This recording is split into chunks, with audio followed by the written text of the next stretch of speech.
Yes, guys, welcome to episode 5 of the Mate Get a Real Job podcast. It's a monumental day in the history of the podcast, the short history of the podcast. We've got our first guest. It's Mr. Alex Gildeatrott. How you doing, big lad? I'm good, fella. How are you? Welcome. Thanks for having me, bro. I really No worries. appreciate it. How's it feel to be number one? It's an honour. Like I said, as a journalist myself, I appreciate the research that goes into these things. I've done hundreds myself, so it's good to see that someone's, stalked my LinkedIn. Quite literally, that is what we've done. Which I haven't seen before, even myself. I was like, did I do that? Wow. Do you reckon we probably know more about your career Probably. right now than you do? Like? Probably. I mean, you put a lot on in me. this state that I'm in right now, let's not forget, a few beers. Shut up, beer ready. Well, unless they pay. But yeah, no, you probably do know more. Nice.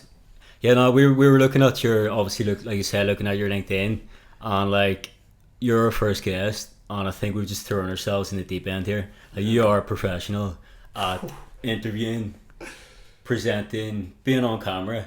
So like, we could have got fucking like a shy like TikToker or something. Yeah, Because we've got the man who knows exactly how to do this shit. We could have easily got like a TikToker with loads of followers or whatever, but we wanted to get someone to show us how to do this. Yeah, basically. Personality of a plank. Yeah. You don't want that. But So this is a lesson. That's the TikTokers. But no, Like yourself. thank you, bro. Yeah. I mean, listen, if that's what you say, thank Definitely. you. I appreciate it. Thank you. So how would you describe like in a sentence what you do? Because like obviously you've done so much different shit like radio presenting, TV presenting. Like, how would you categorize yourself? I'm just a guy who likes fashion, sports, and music, and luckily enough, I managed to craft a career for myself in those verticals. So, I mean, listen, obviously, I'm used to being on camera, but it's only because I have a passion in the things that I'm talking about. I could talk for days about any of those things. So, I don't even look at myself as a presenter. I'm more just obviously I am a presenter, hire me. But it's more just like I'm a passionate person who, maybe is quite knowledgeable in these things. Yeah. And when someone asks me to do something in those things, it's you don't look at it as a job. You're just talking about it as your passion. So I'm lucky that I've managed to forge a little career for myself. Has that always, like when you were 10 for example, did you know, or was it as you got older you're like, fuck, I'm good at talking shit with Well, the mic listen, on the when I street? was 10, I'm not going to lie to you, my dad was a footballer, Yeah. so I was always going to be a footballer. That was the aim. And at 7, I was playing in under 10 teams, winning leagues and stuff, and having conversations with clubs. I remember my dad watched me for a game and said there was a Chelsea scout there. Whether anything happened or not, I don't know, but he said he was interested. But at the time, I wanted to be a footballer, and then I think when I got to, I'd say maybe 15, 16, I realised, listen, this isn't, I was still playing football every week, but this, what else am I good at kind of thing. It was almost like a subconscious, maybe you're not going to be a pro, what else can you do? And I was always quite good at languages.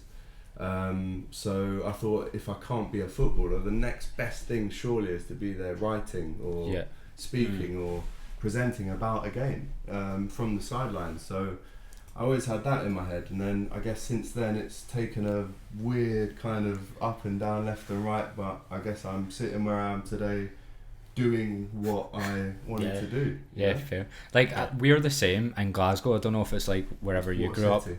up. Yeah, some spot. Yeah. But everybody just wants to be a footballer. Mhm. So all of my childhood, all I do would be like running about my garden, pretending that I'm scoring like the Champions League Henrik winner. Larsson. Yeah, exactly. Like Henrik Larsson daft is what I would describe myself when I was a kid. But you get to that age, don't you? Like 14, 15, where you're like, I'm decent, but I'm not that good. Like, and you just 100%. realise. I mean, I've played with players who I could probably count on two hands. Players who I've played with where they've actually gone on to play with clubs who I've been playing in the same team with them.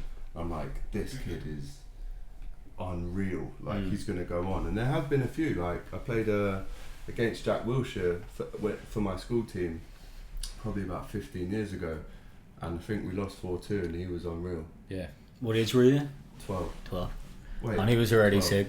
Oh, still smoking fags at that age. Was You it? know what I mean? So does he deserve the rep he gets? Oh, he's a bad boy. Is he? Yeah. He was one of the first footballers I performed with, like, and like just before we were on camera, I was like, mate, can we get a video of us just doing a few skills? And he was like quite grumpy. He was like, yeah, mate, just don't take the piss. And obviously I want to take the piss. So for the first, like, it's like a 2-minute video, first 90 seconds, I'm like, just don't keep you up. He's like, shoulders, last 30 seconds, like 360 handstands, and then he's like, camera went off, he's like, mate, you're a cunt. Did he? I didn't see He it. didn't. Anyway, let's move on from Jack Wilshere. But Yeah, definitely. He definitely didn't say, mate, you're a cunt. He definitely didn't. But yeah, so football, you realised it Right. wasn't your thing, like. Yeah, it's a shame. I mean, there's deeper reasons to it. You know, my dad got quite ill and he separated from my mum, which meant that he maybe wasn't there to push me as much as my mum did, which is no harm on my mum because she still took me to every game. But yeah, I think subconsciously I was like, what else am I good at? It was like a little thing in my mind that I was like, well, I'm quite good at languages, so maybe I can forge something out of that. And do you think, like, your career, you've just managed to talk about everything you're passionate about? That's it. Because you do fashion, music and football, which isn't three things that are the same industry, but you've somehow managed to forge a career out of all of them. How the fuck have you done that?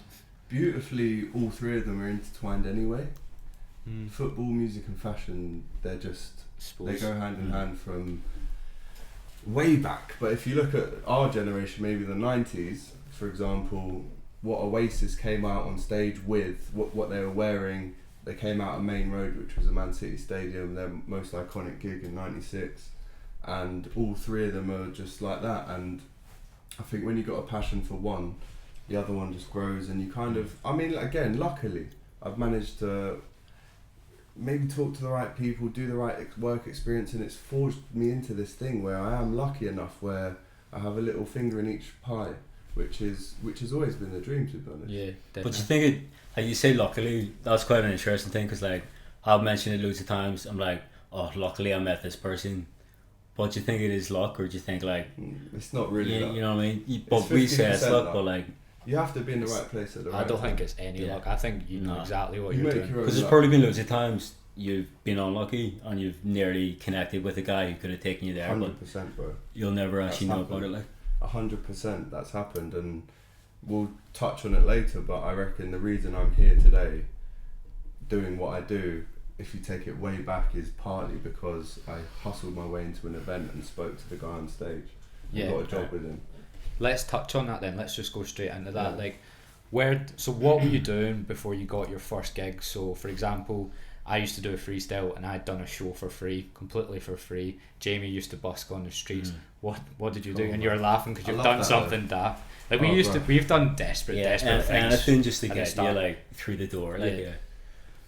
Let's take it back then. Yeah, go We're for it. here for a long time, we're drinking a beer, we're enjoying ourselves. Let's take it back. Yeah. So like I said, 13, 14, playing football, and then it got to like sixth form when I started writing for the magazine at school. And I remember I wrote about the Andy Gray and Richard Keys thing that happened, do you remember? Oh, yeah. And that made it in the school magazine, and then I got a bit of a taste for writing. And whilst I was still at school, I think it was year 11, I did work experience at a magazine called Best of British, and it was a sports magazine, and I got quite a lot of bylines in that, and that just means your name next to an article that you've written. And these magazines were being printed in WH Smith, and I'd walk in as a 15-year-old and see my name in it, and I was like, wow, I've got a bit of a taste for it. And then after that I did work experience at Revista de la Liga at Sky, because my mum's best friend met a guy on a plane who worked at Sky. This is what I mean. Some stuff like this, maybe it's just meant to happen. Yeah.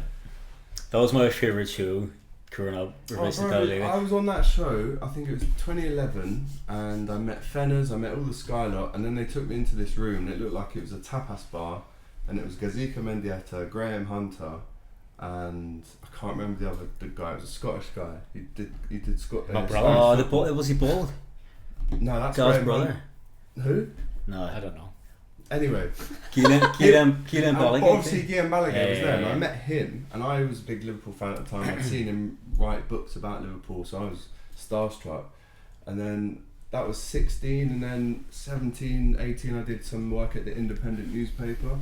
What age were you done the? This is all 16, 17. When you were on the Spanish program? Yeah, 16, That's 17. fucking nuts. And then, but bro, it all comes back to knowing what you wanted to do from an early age. This is why I say I was lucky. Because some people I know aren't lucky enough to know what is their passion that's going to drive them to fuck. Yeah. But I knew that. So I knew at 16, getting at Sky, getting at the Independent. I remember I wrote an article about Nottingham Forest in the Independent, and they liked it, and they said Sam Wallace at the Independent is at Chelsea tomorrow interviewing Mourinho for a Champions League press conference. It was Chelsea versus Basel. This is 2013. I was 18. Yeah. Just before uni. That's young to be doing all this as well. Yeah. But like I said, bro, I knew. Were you still focused at that age? I knew that's what I was going to do at that age. But did you feel fully confident to go up and do shit like that? Totally, and I'll tell you why. Because when I got to that Chelsea press conference, the media officer said, "There's one seat at the front. Who wants it?" I went like this. Mad. I was like, I'm sitting at the front and I'm asking Jose Mourinho a question. Yeah, that's mental. And I had my hand up like this, and I'll tell you what I asked him. I said, and I remember it to this day. I've got it recorded, so I recorded it on my phone when I was doing it. I was 17, bro. I said, "You say that Inter Milan's your club. You've just won the Champions League with them. You say Real Madrid's your club, but you actually say Chelsea's your club. Why is it your club? You've never won the Champions League here." I'm not gonna lie to you. It rattled him. They lost that game at home to Basel. They lost that game at home to Basel. He does get triggered pretty easily, doesn't he? He got sacked about 6 weeks later. Did he? Fuck. So anyway, that was 16, 17. Went to uni in Nottingham Trent, studied broadcast journalism. I mean, failed at my AS levels, got it back up to A2 where I could get into uni. Did broadcast journalism. I've been at the Independent, all this stuff, and I started up a hip hop show called the Hip Hop Hour. I've watched so much random shit from this, by the way. Just like, random clips. Amazing. The Hip Hop Hour on Fly FM, I actually won an award for it. But when I did my first music show, when I was playing music I loved, which coming from London, Dizzy Rascal, at the time it was Stormzy, Skepta was amazing at the time, JME, Frisco, all these kind of guys. Were they on the rise at this point as well? Because it was Grime's rise. In 2014, this was Grime's resurgence. So I was playing those songs and I won an award.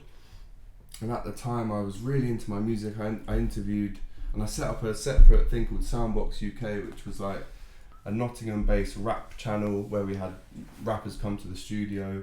I interviewed my first ever interview on camera, and that was when I knew I was going to be an on-screen presenter. It was Crept and Conan, and I hustled to get that interview in Oceana in Nottingham. Big up DJ Firestar. And he'll be watching. Yeah, he'll be watching. And then I interviewed Fecky, Pro Green, Mr. Jam, and I really got a taste for it because I was fans of these people. So I was like, I knew everything about them. I was the best person to ask them questions because I knew everything. Were you nervous speaking to these guys or not? Never. Like, that's what I want to know. Like, bro. I watched an interview with you with Professor Green. I'm like, did you not at any point have like imposter syndrome or ever feel like, do I deserve to be doing this? You know what I mean? Because like, had you done much before Professor Green? Yeah, I mean that was only 2 years ago.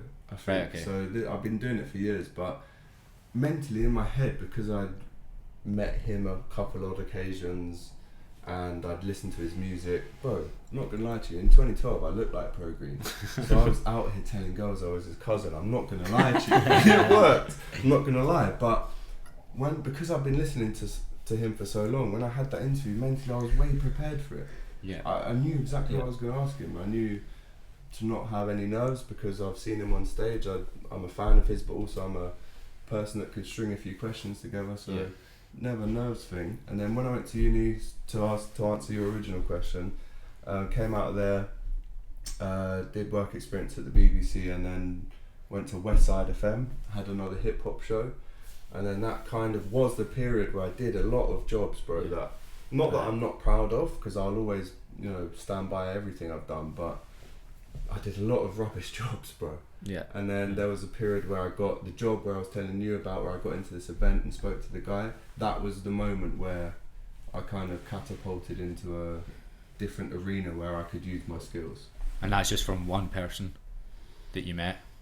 I mean, it was building up to that point, and I was doing little tiny bits and bobs, but when I met that person, it put me onto Grime Daily, and then that put me onto MTV, and then it was a catapult thing. But like you said and you said, it wasn't a coincidence that I was there that night and Yeah. hustled Yeah, my yeah. way in to speak to him. So maybe you make your own luck. Yeah, it's not like an overnight thing, because especially loads of the stuff you've done, like you might look like you're just going for a pint with someone that can get you some work, but you know what you're doing. Yeah. Like you're constantly I got like that from getting. my mum. Yeah, did I you? got Yeah. that from my mum. Yeah, she's a Scouser, you know. She always said something that stuck with me. Her mum actually said it. Whenever you want to try and get a job from someone or impress someone, make sure they see you in person. Get them in the face. Yeah. Because Yeah, if yeah. you give someone your energy to their eye to eye, like we're doing now, Yeah. it's so much more real than an email. Speeds the whole you thing know? up, don't it? And she just said, make sure they see you. Yeah. That's the thing that my nan told me. So Yeah. make sure they see you. Yeah, it's just like being sound to people as well, like just being a nice Being a person. nice bloke, bro. Next time someone needs a personal trainer, a presenter, a freestyle footballer, or even just for you, I'm calling entertainment. you and I'm calling you. Yeah, Do you yeah, know what I mean? exactly, That's yeah, how yeah. it goes. If Yeah. you're a nice guy. It sort of catches them by surprise. Like in the freestyle world, it's like, oh, here, well, let's chat over a pint. They're like, yeah, it sort of relaxes Yeah, the client, if you know what I mean. 100%. Yeah. And And they like, wouldn't separates you a bit. Sometimes they wouldn't think about like, I don't need a freestyle footballer, but next thing they know, you've met you, and they go, fuck, I've got this event. Yeah. That would be quite good. Yeah. That's how it works. Yeah. That's how Yeah. it works. Man. So talk to us more about like the starting out and like maybe the harder jobs that you had to do then. Like we did do a stalking of your LinkedIn. Barnet, sorry, Football club. receptionist. Let's Was that talk the about shit? this. Well, does it say receptionist on there? Mate, you've got mad It stuff said you on did there. everything. Does it yeah. say receptionist? Well, you say, I think it says caterer, and then it's like, Caterer. and then it And starts then, talking about yeah. how you make contacts, and we're like, he was just running glasses here, wasn't he? He was You're not collecting the wrong. tennies. You're Yeah. not wrong. No, I was in the away end at Barnet Football Club, basically selling Bovril and burgers to the away fans, Accrington Stanley fans, basically. Right. Them kind of. It was League Two football, Right. but it was my local club, Mm. and it was great, bro. Yeah. I loved it until I got sacked. I've been sacked from a lot of jobs, lads, but Right. it all comes down to my heart was never in them. Yeah. But now I'm in the job that I am in, my heart was the only thing Did you that feel- was made for, so I'm going to do that, but I got sacked from Did you shit. feel you had to do those shit jobs 100%. to realise what There's you no wanted doubt. to do? Yeah. I mean, not to realise it's not what I wanted to do, because every job that I went to, I was like, I've got this job, but by the way, I'm way focusing on this. I'm not going to lie to you, I'll be totally real. This is to get a bit of dough. Yeah. So it wasn't really to realise, but it was just to make money to survive, to keep doing my little free bits here and there, Yeah. to then make it a full-time job, which didn't Yeah. even come until about 18 months ago. Oh, really? Yeah. So it's more recent that you became like full time Yeah, yourself. October 2019. Sick. So again, we'll touch back on this, but the guy I met got me a job at this place called Trott, which was an influencer agency. And then 3 years down the line, I get to the stage where I'm like, I was at work in Farringdon. My best mate Zach was there. I was like, mate, come outside. I'm pissed off. I'm having a cig. Had a cig, and maybe I wouldn't even be sitting here today if it wasn't for him. He said, mate, you're never going to be a full-time presenter whilst you're working here. Yeah. And it was literally as if someone went, and my mind unlocked. Within 2 hours, I'd handed my notice in. Oh, really? Fuck, 2 hours. What I didn't know was that he handed his in as well, because I did. Jesus. What's he doing now? He's on dole. He's back in this He's room. now gone to Cornwall and he's a farmer. Right, Literally, okay. bro. Fuck He you. could have gone Well more done, west mate. Well there. done. Yeah, right. You fuck Big up you. to you, Zach. Love you. I'm actually going to his in Cornwall in a few weeks. Sorry, to be mate. fair. I didn't mean that. I hope. No, I it's didn't mean fine. that. We'll send him this. Yeah. But no, I have to thank him every time, because if he didn't say that, bro, I genuinely might have my head in the desk now. Because you get so comfortable, don't you? Like, And I've Like, been in at an that office. company. I've seen a guy get donuts sent to the office for his 15th anniversary, and I'm looking at him and he's so depressed. He's eating this donut like, Mate, and I'm looking at him like, that's not what I'm gonna be. stuff like that gives me shivers. Yeah. Like, see that the call centre I worked in, I got I sacked. worked in call centres. I bro. get I've been sacked. from call centres. And when with July I get sacked, and like call centres are the worst because the longer you're there, the more lines they put you on. So every week just gets worse and Yeah. worse and worse, and and you you can't hate. say no to the Yeah, work. you can't do anything about it. So you're just sitting there like trying to like avoid calls, but then you keep coming through. Yeah. And I get sacked because I was literally just hanging up on people. But I was like, so I was at Oh, the yeah, top. right. I was at the top of the list because I took the most calls, but I was just hanging up on everyone. And they'd be going, There you "Good go. work, Gavin." And I was like, "Yeah, see you later. Yeah, see you later." And they'd be like, "Can I speak Good to your man, manager?" though. Absolutely not. But Good put the phone man. down. Good man. But I get sacked, and it like gave me the full, like I could fully focus up. Like I'd post up the next day about doing PT and I already knew I was going to do it. There So you go, bro. I was the same. Sometimes things happen where, for instance, I was working at the New Statesman magazine. Yeah, I was selling ad space in a suit and tie office job. I did one time. I'm not proud of it, but I faked an incident at home to get out. Right, so I had my mobile. I called my office phone. I just hated it, bro. I remember I was trying to go to my radio show in Westside FM. I was like, can I leave 10 minutes early today, boss? No, you're a salesman. You're not a presenter. That's what you're here to do. You're a salesman. Jesus. That was the moment I clicked. And then 2 days after, I was like, fuck this. Called my office phone from my mobile, pretending it was my neighbour. And I went, Jeremy, my kitchen's on fire. This is where the acting comes in. My kitchen's on... And I was saying it loud enough for everyone to be able to hear me go, I think his kitchen's on fire. And I was hanging up on my phone. We would have fucked that. Jeremy, I'll be back. I'm coming, mate. I'm coming. Jesus, yeah, I'll be there. I'm like, Pete, mate. And do you know what the beautiful thing is? I'm still mates with Pete, my boss, at this old place. And he's really proud of me, but I'm like, Pete, I've got to get off, mate. My kitchen's on fire. Yeah, fair. Did you find out you were How taking was the your piss? kitchen, mate? The next day I was like, fucking hell, mate. Fire. Burnt. I didn't last mate. long there. Yeah. I didn't last long there. But again, I didn't care. Did he find out? You're Well, he talking will about now. But he'll probably laugh. But I Yeah, faked yeah. a doctor's note to get out of that job. Yeah. I But that's the faked a mad thing. doctor's You note. can't get so comfortable, like But I could never allow myself to Yeah. get comfortable. I wasn't because comfortable. But I even feel if like it's if money, I get like- comfortable, I'm letting myself down. So get out, fake it, get out, Yeah. follow your dream. Like, I was almost wanting to get sacked by the end of it. Bro, like I was like the manager would only come in like once a week, and I'd be like, "Fuck you!" like looking at the manager. hey, bitch. Yeah. Did you hear that? I was Like- just really horrible to that. I actually like wanted to get sacked because That's it, I man. just feel really uncomfortable in those sort of situations. Like the guy in front of me, like completely hated his job, but like he would just sit there with his head in his hand and just smack the table, and I'd be sitting there Those like, type of jobs, "Oh my god, get me out of here!" you can't Like, be happy in that. I actually quite like the office though, like the actual chatting and like. Oh no, I love that. I Well, always like, love that. That's what I hated. So I was in accounting for 6 months, but like the actual accountancy work, I couldn't do. Yeah, I saw that. But on like LinkedIn. the vibe, like the going into the cafe, like chatting to fucking the receptionist about like Coronation Street and shit. Like I enjoyed that, but it was just like the job. Thankfully, the job was really hard because if the job was easy, I'll still be there now. I think. There you go. Like pretty comfortable. And people get way too comfortable, but it's only people like us who are in this room who have had those type of jobs and have actually broken away to realise that that's not for you. Yeah. You've got to get out because your mind's not in it, your heart's not in it. Do you ever look back and you're like, fuck, imagine? I sometimes get scared if I didn't do it. 100%. You know, you'd be bro. like, And I remember that night that I made that decision, I went home and told my mum and stepdad, I've left my job. Why? What have you got to go into? Don't care, I'm depressed, I've left it. That's it, mum. But what are you going to do? What's wrong with you? And funnily enough, I left the job on that Friday. On the Monday, I got a call to say, would you like to start a YouTube channel? Think of a name, The Cop TV. And that's it. and that's how it started. Unreal, mate. That's exactly what this podcast is about, isn't it? Like that's exactly. I had the what we exact same started. phone call. Yeah, your mum, like, first phone call, it's like, what the fuck are you gonna do?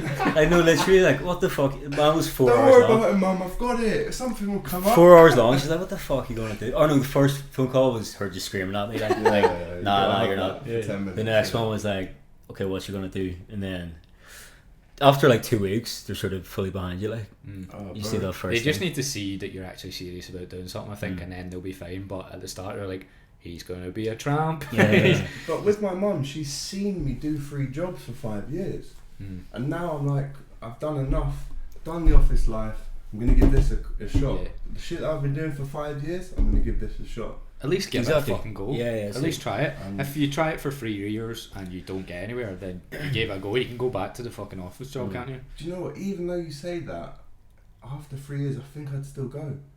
Because there's been so many times in my presenting career where I've had a knockback and I've gone, do you know what, is this worth it now? The amount of no's I've had, you get 9 no's for every 1 yes. The amount I had, bro, I was like, can I go on? And I've realised the more you do, the more you get. and it's only speaking from experience that this has happened. Like the more you keep fighting it and keep pushing, you get that email, or you get that call, you get that text, or you bump into someone, and they go, oh, and all of a sudden you're like, yeah, I can do this full time actually. So it all luckily just like I say fell into place. Were there times when you're like also financially at the start, like when I first started, it was like a constant battle of like obviously working your ass off but just trying to fucking pay rent? Yeah. Did you find that at the start? Had you saved a bit of money up, or like no? Was it just? I mean, when I left uni in 2015, I had no dough. I'd spent all my overdraft. I mean, bro, I did uni the wrong way round. I stayed in my, well, listen, I went out in my first year, went out in my second year, but third year I experimented and went out a lot more. And when I came out of uni, I got this call centre job. So I was earning dough, but was I happy? Probably not, because I just got a broadcast journalism degree, you know. So there was, I would say, from 2016 for a good year, I was in and out a lot of jobs. Bar staff, I was a pat tester, you know what that is? No. You know the fella that puts the stickers on a plug to say they're safe? Right, okay, you done that. Bro, 50p I've done sticker. Man, that's a sick I was job. going around going, yeah, fucking not even checking it. 50p, 50p. Did you like bartending? That was the one that labouring. I liked bartending. That was the only one I liked. I liked it. It would suit your job now. I like bartending. It's probably Well, got you the listen, skills. bro. Like Maybe I learned to talk to people across the bar, I don't know, but bartending, pat testing, labouring, painting, decorating, sales, call centres, Barnet Football Club, chair factory. Yeah, It's all the same shit I've done. I shat myself how's this chair at a sound? chair factory. You shat yourself, hungover, or were you experimenting? I'll just shat myself, see how it Let's goes. get in for this one then. Here, can I get a beer for this? Yeah, It's gonna be interesting. Like, This wasn't on the script. This wasn't on your LinkedIn. Fuck's sake. This isn't on I my shot LinkedIn. myself. This will never be on my LinkedIn. I shot myself in a chair factory. So again, this was in the period where I was in between a lot of bar, labour jobs, but I was still going to my radio show at Westside FM every Wednesday. I was still doing my show, always keeping on the presenting side, doing Wireless Festival, interviewing people, doing MTV Up. I did a thing for them. But I was in this chair factory, bro, and I must have had a bad curry the night before. But I got on this bus from Barnet to Boreham Wood, and people that are watching this that might be from around them areas, that's about, in traffic, in a rush hour, that's an hour. Right. I sat down on the bus, and instantly my stomach started turning because I had food poisoning. This wasn't hungover, food poisoning. So for imagine an hour bus journey, I'm sitting there going, luckily I'm sitting down, because if I was standing up I definitely would have shot myself, but because the chair was there, I feel like you're going like to shit it's yourself. pushing it back in. No. Yeah, it's not my Boys, gaff. It's I'm fine. not going to shit myself. It just now. moved in. Trust I me. should fuck. I'm the guarantor here. Don't fucking shit yourself. But I was on this bus, bro, and the pain in my stomach was unreal. So the stop that I got off, the office was a 5-minute walk through this business estate to get to the chair factory. And I stood up on the bus and went, oh my god, put my hand like that. Out my jeans, into my socks, on my laces. On Under my the laces. laces. Bro, my pants were right off. And then I waddled Should've like a sliders. penguin going, for 5 minutes to the office. I ran past the front door, went into the big toilet room. I had to flush my pants down the toilet because there was that much shit in them. Wet shit. Yeah, it's never a perfect Bro, dumpling. socks gone. Socks had poo And in. your socks? Laces. So I've flushed my pants, dried myself as best as I can, thinking probably don't smell of shit, even though I have just shit everywhere. All down my jeans, it's brown in the insides. I'm wiping it, doesn't come off.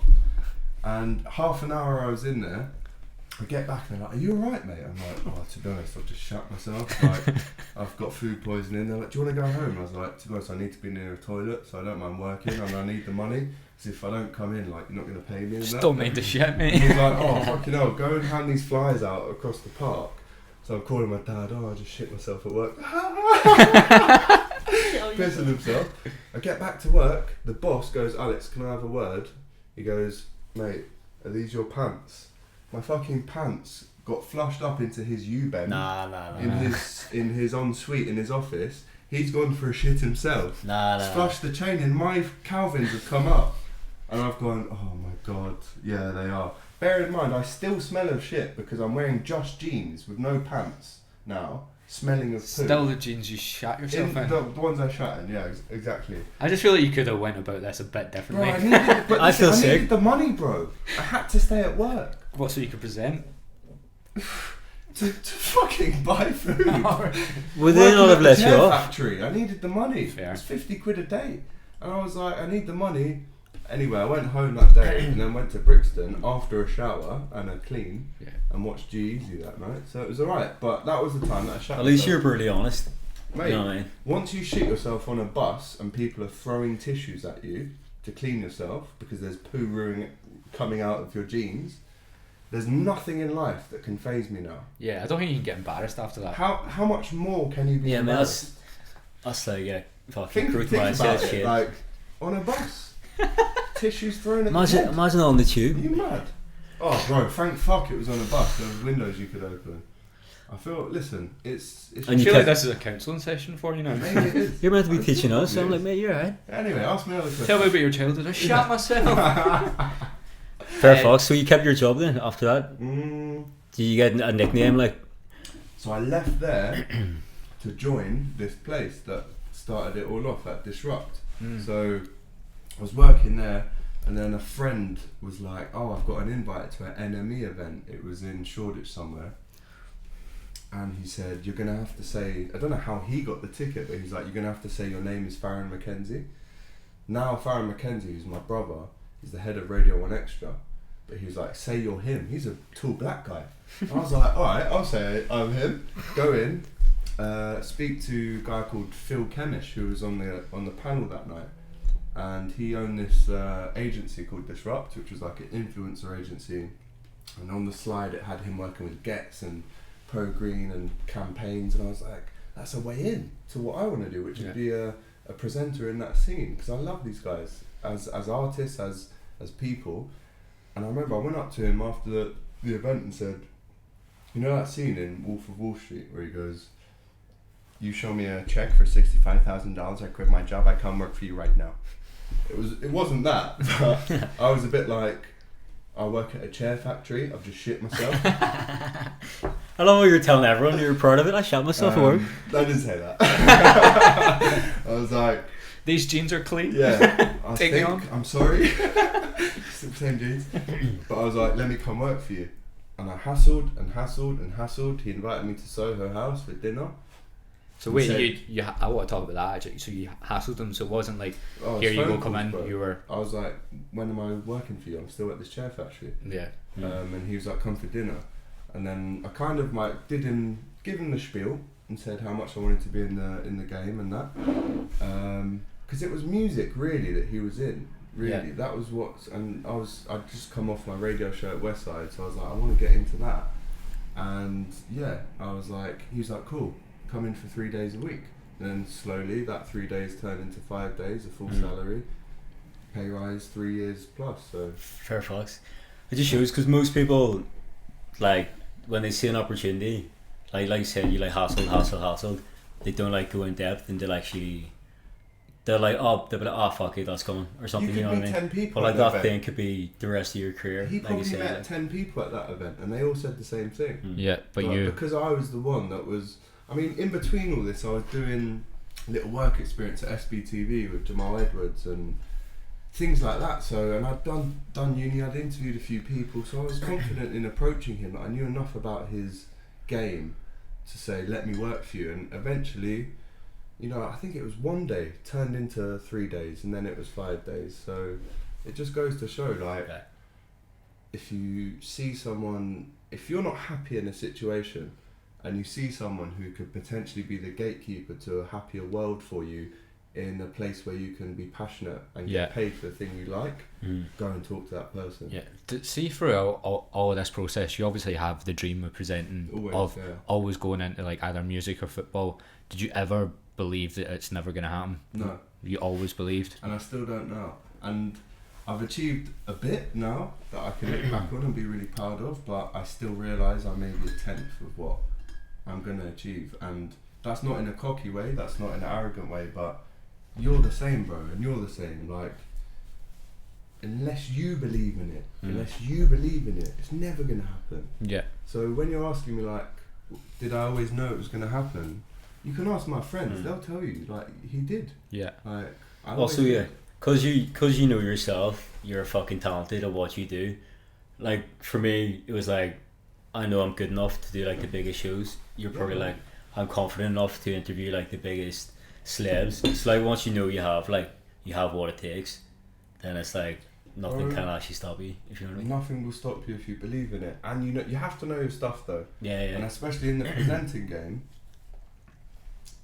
it comes across if you don't know your stuff. If you're just a good-looking person who's been given a presenter role, but you don't know what you're talking about and you're not passionate from here, it comes across. And I think with me, like I said, luckily I've got a little career and all these little passionate things I'm really enthusiastic about.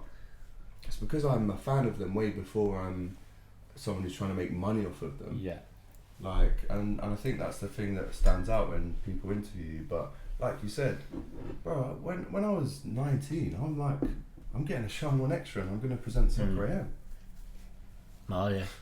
I was interesting you said it's never been about the money. That's another thing. People might be like, I want to do this so I can get minted, if you know what I mean. Like, you just want to do it because you're good at it. And then, unsurprisingly, the money comes. Like, but you know that. You know what I mean, yeah. If you follow your passion and you do it for long enough and well enough, the money will come. Yeah. So, yeah, I mean, if you get into this for money, you're in the wrong game, presenting. Is it really competitive? Like in London, for example? Is it like castings? Is it like casting? Yeah, because castings are hands down some of the worst experiences of my life. And I've been horrendous, and I've got them sometimes, and I've not got them sometimes. I remember the Soul Supplier, which is the biggest trainer outlet in the UK on Instagram, YouTube. I went to a casting there. They were looking for a new presenter for their show, Sold Out. So you take a celebrity or an influencer around the store and buy them trainers, yeah. So someone sent me, it was like, you should apply for this. So I went for it and 400 people turned up and I got it. Fuck. And it's mad. But I've gone for others where I'm like, yeah, I'm definitely getting that, and they haven't picked me. But 400? In answer to your question, like, is it competitive? I remember I applied for the digital presenter role, BBC Sport in 2020. It was February, just before the pandemic. I went to Manchester for it. 10,000 people applied. I got down to the last 10. And there was another guy on it, Liam Loftus, big up to you, bro. He's got the job now. But even getting to that stage, I was like, bro, there was 10,000 people that applied for this. I'm in the last 10. Like, it's confidence booster, like. Bro, even walking away from that, I'm like, bro, this is sick. I just found some of them fucking horrendous experience, because what we were going for is like, when we were doing freestyle, it wasn't really about if you were any good at freestyle. It was like, if you had the look that they wanted, that's was you. It's about. So we would go, and I remember coming down to London for one, and like, we'd only just found out what a buyout fee was, so we didn't know what that was, and the buyout fee was like $6,000 or something. And I was Google, like, the guy was on the phone, like, buyout fee $6,000. I'm like, what's a buyout fee on Google? I'm like, it's like, that's fine. What's a buyout fee? I'm like, that's fine, mate. Buyout fee, yes, absolutely sound. Went down, and as soon as there was a boy called Colin Nell that I knew. Me and my other friend went for it, and as soon as he walked in, like, at this point I was maybe like 21. I was a bit fatter. I had terrible stubble, and he walked in like pretty hench, dark skin, big beard that was just like perfect for Nivea. And I looked at him like, there's no way, why am I even going to go in this room? He's getting this. So I had to go in first, and it was that point they didn't even really know what the advert was going to be, so they were asking me for ideas. So I basically gave them a load of ideas for it, and then he came in and done all the ideas, obviously smashed it. But I'm sitting around like shaving this stubble I don't even have. Oh no, man. And then they were asking me like bounce the ball in my head. I'm like shaving. Did you have to act in it? Yeah, I'm like with the ball like, worst, like, get Nivea, and I'm shaving this, and I'm like, get me out of here, please. Yeah, remember. Listen, you learned the lesson. Yeah, don't do castings. But I don't have to do castings. But it was just like, I just found them horrendous. Bro. Yeah, and think about it. If you're a presenter for instance, I did broadcast journalism at uni. I'm not being funny, and this isn't my opinion, it's the industry's opinion, sadly. Try and find me like an ugly presenter. Yeah. And I'm not saying I'm a good looking presenter, but what I'm saying is, if you see the people that are on my course, you would understand the fact that they know that the industry wants a certain type of look, and that's changed since I first started getting into it. Like, definitely it's changed so much. Yeah. But so was everyone fit as fuck in your course? Sorry? Was everyone fit as fuck? No comment. He's got a bird. You know what I mean? He's got a bird. Anyway. Yeah, fair. Long time ago, mate. You know what I mean? I can't remember. So so it's really competitive. So what would you say, like, networking is the main thing to stand out, or is it like your CV? Is it... One thing like I will what? ask as well is, does your degree mean fuck all? Good question. Great question. I mean, a lot of money, bro. To give that question context, in 2012, the year I went to uni in England, was the year that it went from $3,000 to $9,000 a year. Remember that, yeah. So I was at the protest. I don't know if you remember the protest in London. There was a guy throwing a fucking fire extinguisher off the top of Whitehall, like, to make a point, students, this is bullshit. I was on the march. Nick Clegg signed a petition that said he would not raise the fees, and then when he got into bed with Cameron, he obviously raised the fees. When I did work experience at Capital Extra, I remember holding the door open for him, and he didn't say thank you. Oh. After all that shit he put me through. Anyway, does it mean fuck all? I can't say it doesn't, because I don't think I'd be where I am without it. I can't. Yeah. But the young bucks that I'm seeing coming through now, they're not going uni. They've got 50k followers on Instagram when they're 17. Why? Uni's the last thing they're thinking of. So it depends what era you're talking about. But for me personally, as someone I'm 27 now, so I left uni 6 years ago, and I'm confident that the skills I learnt there, I've applied them in my real life. Bear in mind, I'm paying off hella debt. Yeah, I don't know if you'll ever see that. 30 grand? You know? Oh, bro, more. Fuck, is it? It's like, fuck's sake. It's free in Scotland and I never even went. Don't even talk to me like that. I never even went. Don't even talk to me like But like, that. the experience of uni, like, is fucking class though. Obviously you go on the piss all the time, but like, I'm glad I did it. If I didn't do it, I'd probably been in it now, which I'm already in. You know what I mean? So like, I had some great times at uni. Yeah. I met my girlfriend at uni. Did you? And I'm still with her now 6 years later. So she was one of the fit people in your course? She wasn't on my course. God no. I actually got with her the year after I went to uni. After you went through the whole year. So my missus, I love her to death, you know. She's wicked. She's definitely helped me on this journey as well of being around today, because she's kind of not in the same boat, but she's her own boss now, which is amazing to see. So my missus has been a key. Remember, I've been doing this I've only been successful really in the last 5 years. I've been with my girlfriend for 6 years. It's class, yeah. So that's important to have. Make what you want out of that, you know. Because like they're two like three scenarios. You can have someone that supports everything you do, then you can also have someone that gets jealous if it starts going well, and then you can have someone that just doesn't want you to do it. I wouldn't be where I am without her. Yeah. No way. It's class, yeah. Because the stuff, like, I remember calling her up saying, I've been sacked from my job, what am I going to do? And she was the one saying, like, keep doing it.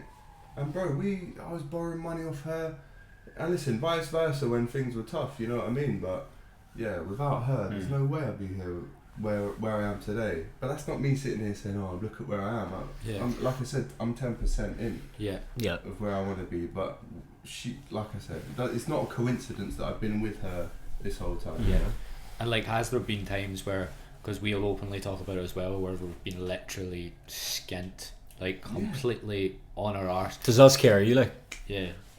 We always found it like, I do my best business when I'm skint, because you literally need to do everything you can, like, and then I do my worst business when I'm pretty flush and just get on the pints. It's wild, bro, because but some people would be. I've been so skint, man. I remember I've had £2 in my bank account before. And like I said at the start, for me it's not been about money, it's always been passion first, and then if you're good at it, the money will come. But yeah, of course, bro, there's been times financially where it's been dreadful. Dreadful. But that separates people, don't it? People will be like, fuck, I'm skint, back to my real job. But Like- the thing is, for me, even though I was skint, let's say I did get left, behind with a job, I'd get another one the week after. Yeah. That was always my mentality. Like, I might have been let go of this job washing pots in a pub, but I'll be at the chair factory next week, or I'll be patch testing. Back to shit myself. Yeah. or I'll have a suit on and do a sales job. Yeah. Do you know what I mean? The one thing I can sit here and say I'm proud of myself is my work ethic, because at not one point did I ever let my bank balance, if you say, dictate what I was going to do. I'll just get another job. Sweet. Like, that's the way I am. If this isn't working, sweet, I'll get another job. So no, I've never had to worry about money really, because I know that I'll just get another job. Yeah, I'm so like, my money being low, it was always a lot until I was like 25, so I'm just so used to it. So emotionally, it doesn't faze me, because I never had money ever until like maybe a year ago. I saved a bit, but until then it was literally just. And even if I made good money, I just went on it and got on it, went on holiday. And But you spent need it to do that. I think up until 25, Bro, you shouldn't have money. 25 is the point. Just like, I switched to 25. I was like, me too, bro. right, I'm gonna Me too, actually bro. have I some think money. Financial maturity comes at about that age, where you go, actually, I need to start saving some dough, Yeah. and I need something behind me so I can, especially when you've got a girlfriend who you see yourself with for the long term, right? Yeah. And you need to plan a life with her, but also independently. You want money to have behind you, and I think only in the last 3 years have I done that. Yeah. Really? It was 25 was a big year for me. I just went like, I'm gonna have to sort myself out, especially if I want to, because I was in Australia at the time, and coming back to the UK is like, it's hard to afford rent and like do a regular job and have money. Like, so I was like, Especially in this city. yeah, I was like, if I come back to the UK, I have to do my own thing and do pretty well, because I've not got a degree. I can't do a grad job or anything, so I was like, I have to come back and do well. So it was the first year that I was like, gonna come back with some savings, because I can't be skinning the UK. Yeah. Otherwise, I'm gonna live in my single bed at my dad's house. But if you didn't do that year, you might not be where you are now. Exactly, no, 100%. Like, but yeah, yeah, you need that switch. Imagine if the switch doesn't come, you know what I mean? But Like, it's always that going to come. switch for me was that my mate Zach saying you're never going to get a job as a full-time presenter whilst you're working here. and I agree with that so much. I'd think with you wouldn't have ever been able to do it properly if you didn't leave accounting. Like, I think you have to. No. Like, I know I find it very impressive when people build up a side hustle to the point where they can go to the side hustle, because I'm doing the shit job, or I'm doing the other thing. It's hard 'Cause to keep up with.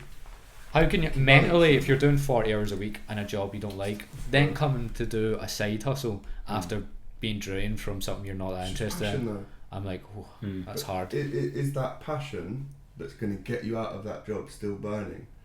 Like, when you're doing them 40 hours as a salesperson who, I'm not going to lie to you, bro, like, I was slipping into the comfortability road where, I was earning decent money and I was making good sales. I'm good on the phones. Yeah. So that's the famous saying, isn't it? He's good on the phones for a salesperson. But I was good on the phones and I was earning decent money, but luckily and thankfully I always still had my thing that was like, don't get comfortable here, mate, because remember, you've got this that you're building here.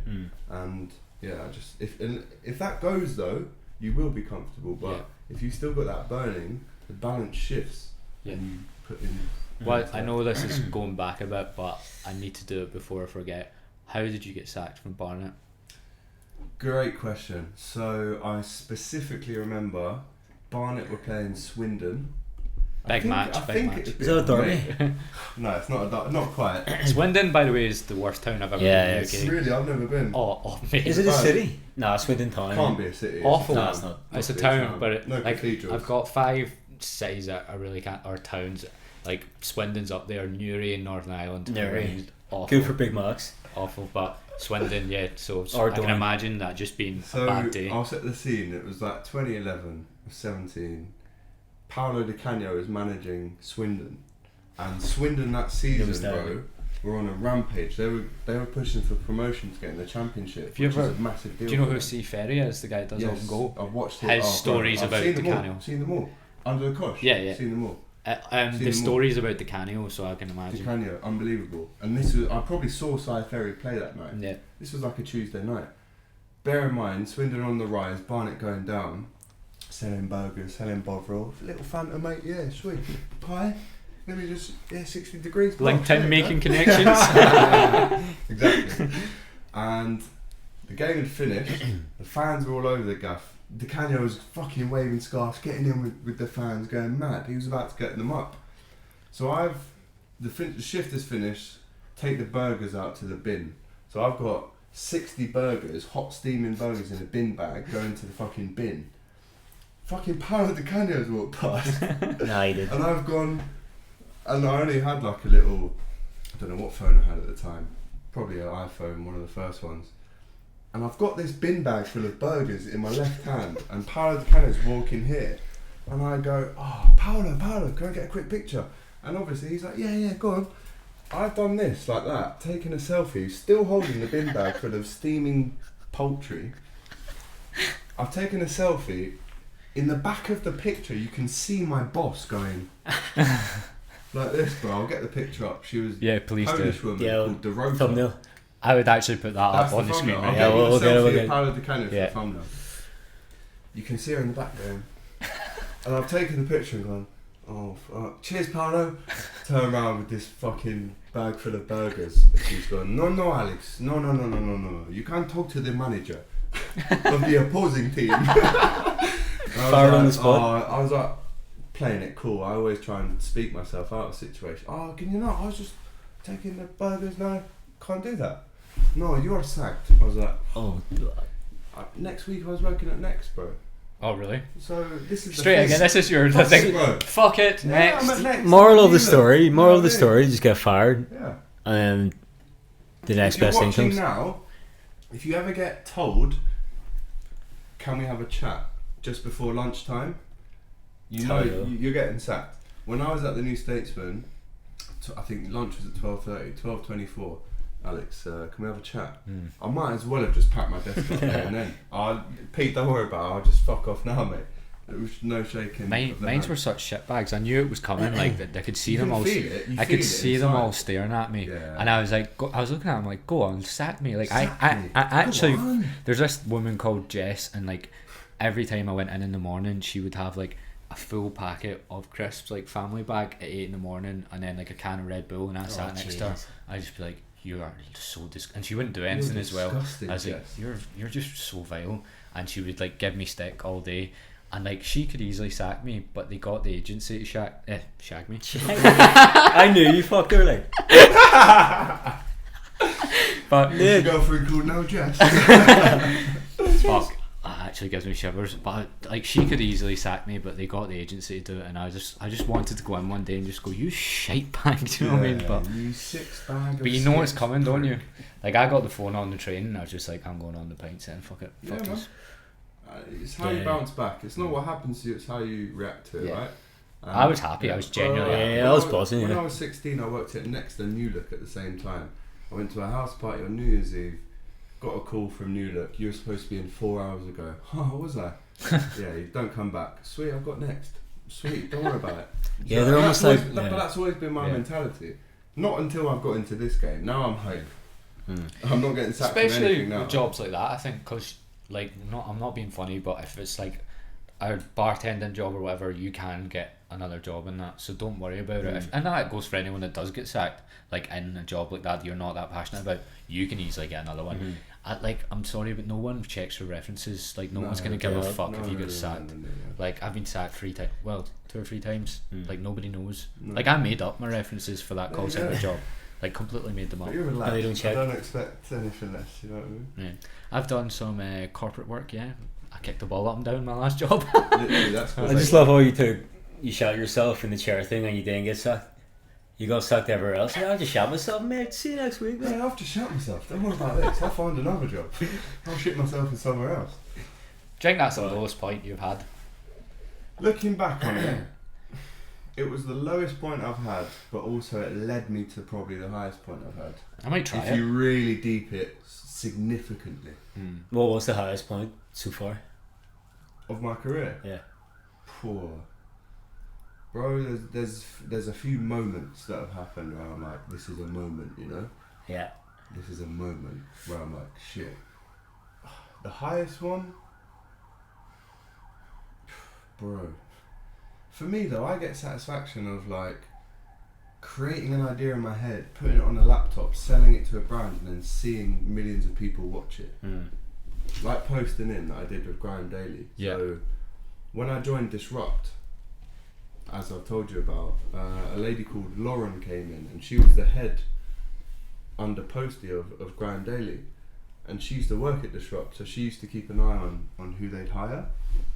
And I've been there a few months. She came to the office and she was like, she liked to drink, I like to drink. We had a few drinks, and I was supposed to go to see my mates at the cinema, and we got talking and talking. She's like, do you like football? And I was like, do I like football? This is the best shit in the world. She's like, well, you know, Grime Daily, we're looking to put on a football show. Think of a show. Go away and think of something. And I was like, she's like, also, do you want to host the Rated Awards? I'm like, yeah, fuck the cinema, I'm staying to get pissed with you, love. She's wicked, I'm still friends with her now, but because she said that to me, I went away and linked up with my boy Dan, and we came up with the idea of Posting In, which was a challenge show that would have influencers, rappers, comedians on it, and we'd see who's got the techers basically, and it was still something now that people stop me for and say, Posting really? In and stuff. Yeah, I was like, That's yeah, it. man, which is wicked because, like I said, it got viewed by millions of people, and it was all from an idea in my head. Yeah. So I get more satisfaction of that. That's a high Executing it like. executing an idea. But then there's things like, you know, I've interviewed Stormzy and been on Sky Sports and BBC and Yeah, the Sky Sports shit, like almost, because it's live in it, so you're It's live, bro. Yeah. so you're watching. You could be watching yourself on TV. Like. No And I nerves. do. No nerves. Again, bro. Do you script much of Pay for it? this. I'm a freak. You're on when it comes to LinkedIn. Football. I'm on. Call it LinkedIn. I'm a freak when it comes to watching football Yeah. and stats and figures. I've always been that way. Yeah. I know. I relate dates to what happened in football games that week. Yeah. You could say, 9/11. I'd be like, Liverpool drew with West Ham 1-0 that week. Yeah. I was 7 then. Like, how? Why should I know that? I'm a freak with this stuff. So when I get asked on Sky Sports, I'm totally confident. It's like because muscle memory as it's well. muscle memory. Yeah. I don't get nerves, and that's a good thing because the bigger I get, I am gonna have nerves for stuff. But So if you have to talk about something you're not passionate about, would you be a bit more nervous?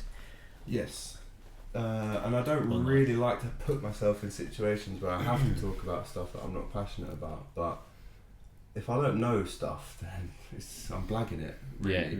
I don't like blagging anything, man. I'm not very good at I'd it. rather talk to you about something I know everything about, or, Yeah. or claim to know everything about, than Yeah. Pythagoras' theorem. Yeah. It's like when older women ask me to go in depth about the menopause. It's like I'm a 25-year-old guy. Mate, I have not Gay. I've not been there. I'm not a Hang on. woman. Can I ask you a question? Yeah. What places are you going to where women are asking you to educate them on the menopause? Go on my TikTok comments. Fair enough. should all your research on it.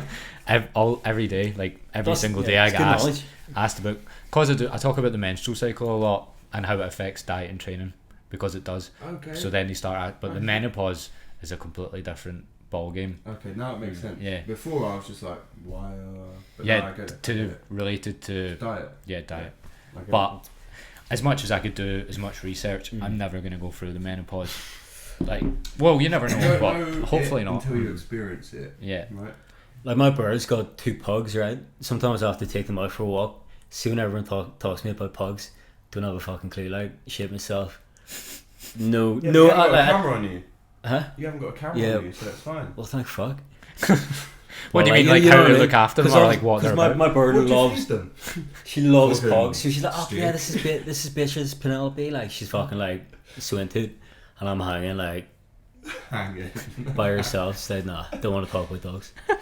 Unless it's about Guinness You know, or kickoffs. Fuck's sake. Fuck's sake, man. But yeah, like if you're talking about yourself or like anything you're into, like it just sort of comes Like off I the top. said, music, fashion, sports, and what I would call lifestyle, which is comedy, life experiences. I can talk about all that. But if you want to talk to me about stuff that I'm not passionate about, it just won't flow. But I just don't put myself in them situations, you know. Did you, throughout the full, I want to take it two ways. I want to talk about where you want to go from here as well, but I also did you have any absolute wild phases for any of this? Wild phases? Phases. The accents are a bit hard to understand, but like just a period where you maybe just went off the fucking rails. At uni, third year. This is what I want to talk about. Off the fucking rails. I went off the rails. What's this experimenting? I'd say during that stage. I'd say when I was 21 to 22, I was off the rails. The year after uni, you know that hangover from uni? Where you're still in the mode where you're like, let's go out 4 times a week, but you also need to fucking give your mum a few quid and also get a job. That period, and I won't say who I chilled with during that time, but it wasn't a good year, the year after uni. Yeah. Mentally, because I was just doing the same shit every weekend. And yeah, that I was off the rails then, but then I would say after that stage, that's when I switched back on the focus, because I was hungover from uni, bro. Yeah. I missed being in a flat with 4 lads. Yeah. And having the crack, waking up, missing uni, having a little smoke, playing FIFA all day, and then going out at night. That I blame it on the hangover from uni, because now I'm not like that. Yeah. But in that year, from 21 to 22, I would say I've probably done, a lot of things that probably I shouldn't have done. Yeah. But a good year to do it though, you know what I mean? 21, 22, get out of the way. But you're still young, bro. Yeah. And we were saying, until 25, I think, like you said, you agreed, me as well, that's when I really was like, right, leave your job, focus on your career. Yeah. I left my job at 25, so yeah. It's quite late really, isn't it? Like yeah. It's quite cool, you're like still quite calm. Like, because like you said, you sort of just started the career you want to do, like, you know what I mean? Because I'm 28 now, and I like, even though it's going well, I'm quite like a bit of a worry about like, fuck, am I doing enough? Like, bro, I'm the same. But you're sort of starting off, but you're calm. No, bro, I collected. have constant fear. Yeah. For instance, on Monday morning, I'm on Sky Sports News. When I'm on that show, in the back of my head, I'm like, well, when are you getting on there again? Yeah. It's like a constant fear. Am I going to get on here again? So in those moments, I don't have fear. I prepare and I make sure that I'm ready and willing to be available for the next time they call me. Yeah. So because you don't want to be like asking them, can I come back? You gotta, because there's that doubt, isn't it? There's constant doubt, like, fuck, am I going to work next week? And I still have but it that. always comes. And as you all know, as freelancers, we are our own bosses, right? So you could get, for instance, I always like talking about actual examples instead of just chatting shit. I did a job for Puma last year, and it was called The New Terrace. I did a series with them about terrace culture. Up until that stage, I think I'd been freelance for about 7 months. I'd had a few decent checks, but I was still of the period like, I need to be earning some dough here. I got this job with Puma, and I won't say how much I earned, but that, for one day, what I earned, that was like 4 months of what I was at in my at the Disrupt job. Yeah. And when you do stuff like that, you get a taste for it, and you're like, if I do 2 or 3 of them a month, I'm laughing. Yeah. I'm head over heels. Yeah. I'm chilling. And you always see someone that is doing that, so you're you but can do it. Once you get it once, you're like, right, put the seeds in order to grow for the next one that's going to come. Yeah. And if that doesn't come through, I've already got 5 seeds over here, and one's going to come through. Yeah. So it's constantly my game. I wake up, bro. If I'm not filming, I'm sending emails, WhatsApps. My thing now, it was 80% emails, 20% WhatsApps for me. I'm now in a stage where my black book is good enough, where I've got everyone's number. So 80% of me is WhatsApps. I send texts out, here's my new work, what do you think of that? Can you get me on blah, blah, blah. And it's got to the stage now where I'm efficient within WhatsApp, where I can fire out little bits and bobs. But yeah, bro, it's a constant thing of like, where's the next job coming from? Do you find it hard to switch off then? Oh, bro, if you ask my girlfriend, can I switch off, she'd tell no. I think everyone's like that. Like, I'm the worst. I'm the same. Bro, like, we all say we're the worst because we're so passionate about what we do, and we can't. Like, people say, it's like the perfect thing for this podcast, mate, get a real job. Yeah. I say to my mate who works on a yacht out in France, he's my best mate, Jack. He's scrubbing decks, getting tips, he gets good tips. But he works on yacht, physical labour, which I did back in the day and that. And Probably like, gets what are you lots up of to, bro? I'm like, I'm grafting, man, sending out decks, sending out emails. He's like, you don't know the meaning of the word graft, mate. I'm out here scrubbing the fucking decks. They don't really get it though, do they? But this is the thing, mate, get a real job. It's like, that's it. as a freelancer, you both know it's a 24/7 job, bro. And sometimes I'll do a COP TV stream. Liverpool playing the Champions League. We play at 8. I do a stream until midnight. I might have a little smoke, and then I'll get into bed. And then I'm watching the COP TV back to make sure it was good enough. That's right, yeah. My missus is going, can you turn that laptop screen down, or it's 1 o'clock in the morning. What are you doing? You're up at 8. Like, what are you doing? And I can't switch off, bro. It's something I'm learning to do. But like, if I have a spare hour at like 8 o'clock or whatever, I'll just be like, what can I do? And then next thing you know, I'm doing a TikTok live. My mate will be like, what do you actually do during the day? Or like, what are you doing? I'm like, me doing a TikTok is work, mate. Hours of prep that goes into these I could do a half an hour stream on the COP TV about Trent missing the Euros. It takes me an hour to prepare for it. Yeah. And I mean, now I feel bad because I just thought, alright, just eat less food. Calorie deficit. Can I go for a piss? Yeah, go for it. Yeah, I need a piss.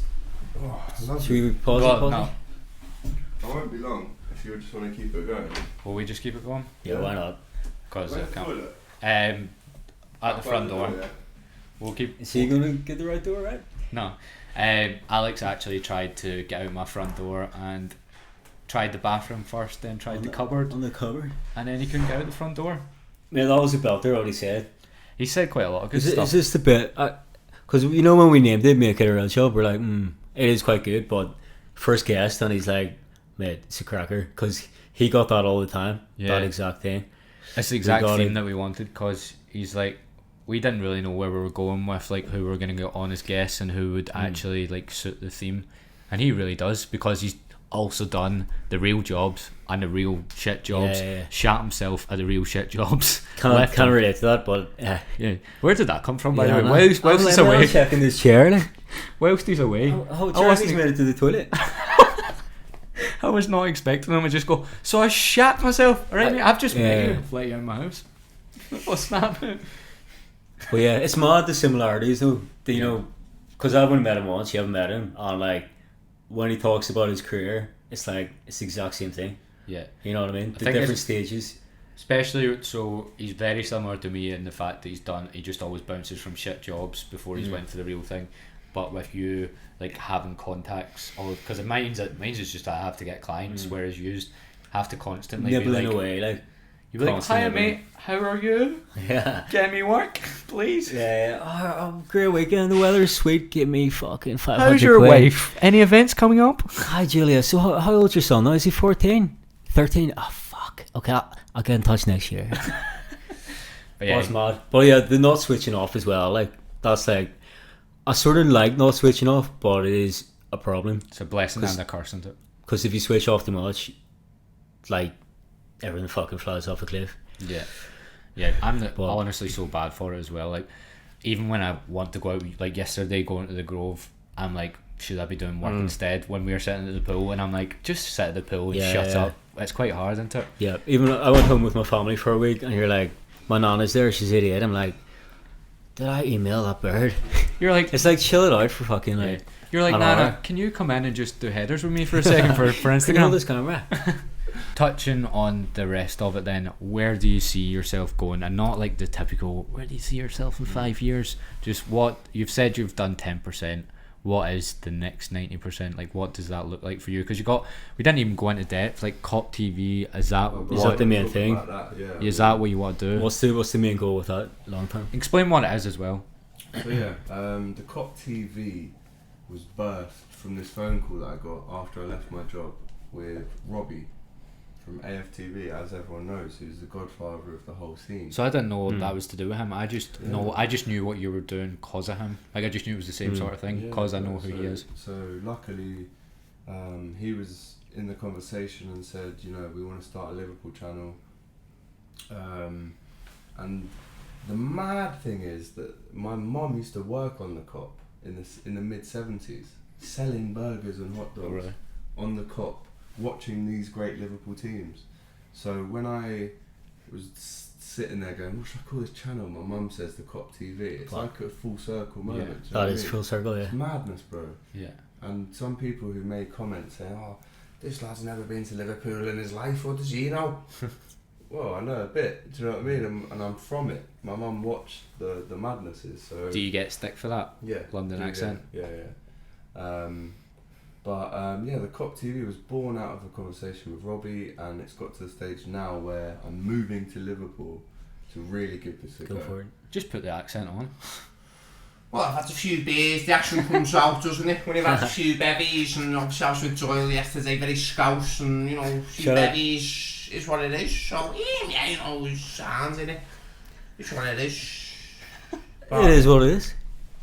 Yeah, obviously I did get a bit of stick, but at the same time, the real Scousers that I speak to and film with, listen lads, if you like Liverpool, it doesn't matter where you're from. So that makes you feel at ease when the lads are saying that to you. But yeah, the Cop TV, it's a fan channel. We go to every single game, home and away, speak to the fans outside the stadium. We do original content on the channel. We do interviews with ex-players. We do Cop Bins, which this fella has been on. So if you haven't watched that now, Link in the description. link in the description. Jamie Knight on the Cop Bin Challenge. Top Where? of the leaderboard. Am I still top? Top of the leaderboard, mate. And I'm not going to lie to you, Jamie. You're my brother. I'll be honest with you. You Oh were shit. that day. Mate, what was the first one? It was the Shit easiest that one. Was he? I think he Was it missed- football? yeah, Was it football challenges? Yeah. Yeah. He's shit at football. Yeah. Like. No, but the free kick you hit Off though, camera, you're a cunt. Yeah. It's on camera. Have some respect. I'm joking, you're not. That Cool. free kick. That Yeah, you the hit, first one. That was that far away. And then there's a header. Oh, beautiful. Oh no, was it the Nah, tapping? I you missed- missed. I'm not missed gonna the lie. You tapping. missed a couple sitters, and I was like, Yeah. fucking hell, Jamie. Those So then easiest he ended up top. So stuff like Cop Bins, we do Cop to Bottom. We do Cop Bins, Top of the Cops is another show. Cop shaggers. Cop Shaggers. I've actually got a new podcast coming out in August with James Redmond called Hot Copics. Oh, decent. So we're just trying to take over the word cop, but no, the Cop TV is my baby. But obviously, in the next 5 years, I want to grow to 1 million. Is Robbie helping you, like, with, Robbie's helping with me. the He's helping me in terms of business being plan, a or- mentor. yeah? He'll say, "Do this video, this will work." And every time he's said something, that video goes on to be the highest viewed video Do you on my have channel. funding for it? Yeah, so Robbie helps with that. But to be honest, the way I got into it was more of a let's build together. It was like I said, it wasn't about the money. It was I had an honest conversation with him where I was like, look, if you're going to give me this opportunity, just know that this is my dream and ambition. So I'm going to give it everything I've got. Yeah. And I'd be damned to say if he would disagree with that right now, because we've had conversations where he's happy with the progress, but the Cop TV is my absolute baby, bro, that I want to grow to the biggest it can get. But at the same time, even that is only 10% of what I'm doing right now as a person who, hate to say it, but the brand AGT, the Cop TV is probably 10% of that. So, was there anyone else trying to do a Liverpool fan TV thing? Yeah, Well, surely you're not the first. No, are you? bro, of course I'm not the first. I'm not the last. Are they still You've still got- going? No, you've got the Red Men TV, and big respect to them. Are they They're the ones biggest. that the famous clips of like David Moyes and all that? Yeah. Yeah. So the Red Men TV, you've got the Anfield Rap. They're the biggest two. And then you've got my brother James Redmond, who, like I said, I'm starting a podcast on the Cop TV with. You've got other Liverpool channels like the Day Trippers. You've got loads of others. But the Cop TV, I think we do things a little bit differently. And our USP, before COVID, I was at every game, bro. I was at Atletico Madrid away, and then I'd be at Shrewsbury for an FA Cup away trip. Fuck, really? 2-2 away. No one fucker wants to speak to you on the Cop TV when you've drawn 2-2 away at Shrewsbury. Yeah. And it's tough, bro. I've been at Tottenham away. You scarce cunt. In my face when I'm interviewing a 5-year-old. You're I'm like, listen to my accent. I'm from London. Bro. First of all, I'm Cockney. But But is that not the best content when they don't? Remember like Arsenal fan TV when Arsenal lost? Those videos always got the most. The thing is, I'll stand up for Arsenal TV because they get a lot of stick, right? The thing is, they are only saying what the fans are saying, but with a camera in front of them. Right? So Troops, DT, these Robbie, Claude, God rest his soul, just passed away, R.I.P. These guys were speaking from here, and you can't replicate that from a pundit or someone like that. So they're only saying what the fans are saying, but they've got a camera in front of them. I think that's So why what's the it all difference? took off into it, because there wasn't really anyone, like, even when Sky Sports News are interviewing fans, if someone swears or someone goes mental, they're not going to put it on, whereas there was actually raw footage of how fans Whoa, felt. bro. And obviously all the people that are watching it are going to be fans that can fully relate, because sure. they're like, that's what I would have said, do you know what I mean? For sure. And again, the Cop TV, I love it. It's my baby. I'm going to build it. I hope maybe going to sell it one day, because you know I own a good percentage in it. Yeah. Has But Robbie it's still sold his? 10%, bro. Huh? Has Robbie sold his and still? He's got a percent in it. Yeah. What does he? I mean, with Arsenal Fan TV, Oh, is with he that, is he still he's keeping that fully going? involved, bro. Yeah. He's the godfather of the scene. Is he? He's It made is the mad, most like, money out of everyone in the scene, in the fan channel world. Yeah, can imagine. He's the godfather, Mad. and I'm lucky. I'm being mentored. I'm doing all the watch-alongs of the Euros on his channel, so he's yeah, I can learn a lot from him. But again, Cop TV is 10% of what I'm doing. In answer to your question, like, I want to do music stuff. I want to still do fashion stuff, sports stuff. I've been doing some boxing stuff on Ultimate Boxer. I want to carry on my trainer stuff. I've got so many conversations that are brewing, and the reality of someone like me, who's a presenter, who's active in producing, pitching, editing, you've got to be a full.